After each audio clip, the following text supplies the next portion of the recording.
नमस्कार दोस्तों, मैं डॉक्टर रविंद्र सिंह।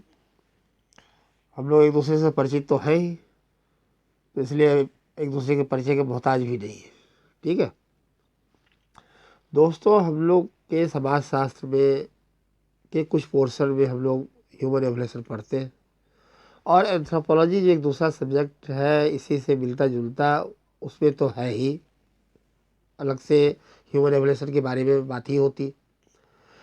दरअसल मैं आज आपसे बात करें कि जो दोनों विषयों में जो कॉमन है, खासकर जो जीवाश्म के बारे में जो बात करते हैं हम लोग, जीवाश्म के आयु के निर्धारण के लिए कौन सा जीवाश्म जो कई जगहों से, विश्व के कई जगहों से मिले हैं, और उसी के आधार पे हम लोग जीवाश्मों के अपने पूर्वजों के, मानव पूर्वजों के आयु का निर्धारण करते हैं। अलग अलग, चाहे आप होमो हैबिलिस से लेकर होमो हैबिलिस, होमो इरेक्टस, होमो सैपियंस, ये सब तमाम बातें जो हम लोग पढ़ते हैं समाज शास्त्र में, तो इस सब की जानकारी हमें कौन सा कितना पुराना है, कब से उत्पत्ति क्या थी, सो एंड सो, तो इन सब सभी चीज़ों की जानकारी जीवाश्मों के अध्ययन से ही मिलती है। और जीवाश्म के आयु के निर्धारण के कुछ विधा होते, कुछ टेक्निक्स डेवलप किए गए हमारे वैज्ञानिकों के द्वारा। उनमें बहुत सारे टेक्निक्स हैं, चाहे पौधों के, पेड़ों के उम्र के भी पता करने के बहुत सारे हैं।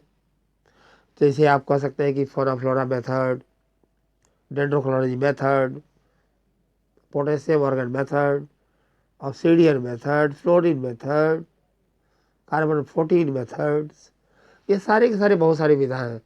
लेकिन हम लोग के लिए जो आम तौर पे सबसे चर्चित और सबसे महत्वपूर्ण माना जाता है, उसमें सबसे ज़्यादा महत्वपूर्ण है कार्बन 14 मेथड। इसी को रेडियो कार्बन मेथड भी कहा जाता है, इसलिए आपको कन्फ्यूज़न ना होना चाहिए। कार्बन 14 मेथड कोई और है और रेडियो कार्बन मेथड कोई और है, दोनों एक ही है, अलग अलग नाम भले हो।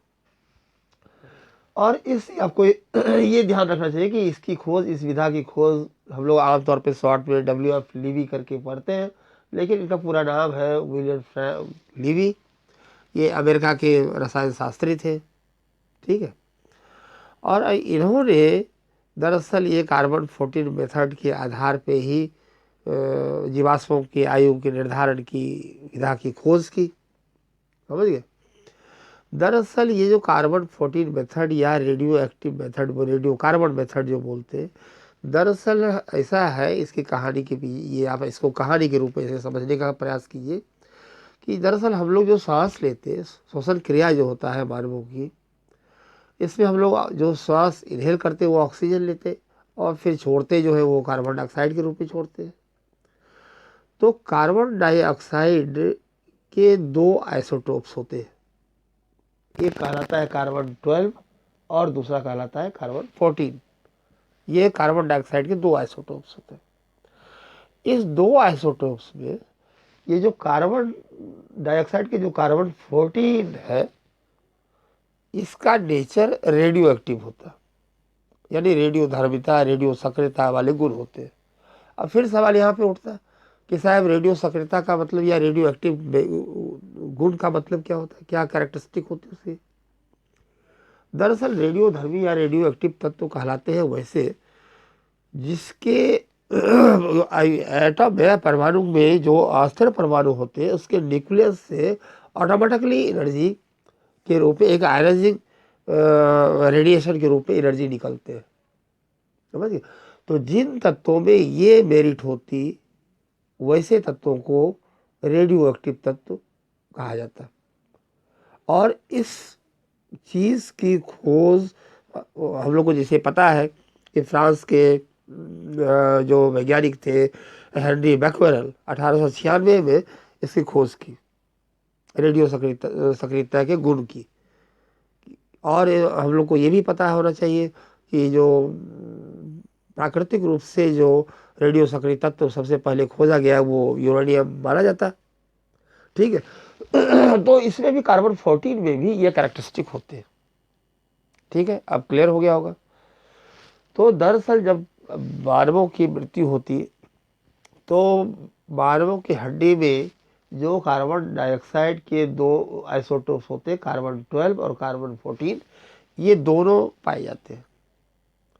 लेकिन चूंकि कार्बन 14 का जो कैरेक्टरिस्टिक है ये रेडियो एक्टिव गुण से के लिए होता, यानी रेडियो एक्टिव गुण से संपन्न होता, तो मृत्यु के बाद जब हड्डी जो बोन जीवाश्म के रूप में पाए जाते तो कार्बन 12 तो एज इट इज रहता, लेकिन कार्बन 14 चूंकि रेडियो सक्रियता गुण लिए होता, इसलिए इसमें ऑटोमेटिकली एक आयनाइजिंग रेडिएशन के रूप में इसकी एनर्जी निकलती, तो उसका कमी होने स्वाभाविक बात है, कमी होने लगती कार्बन 14 की मात्रा की।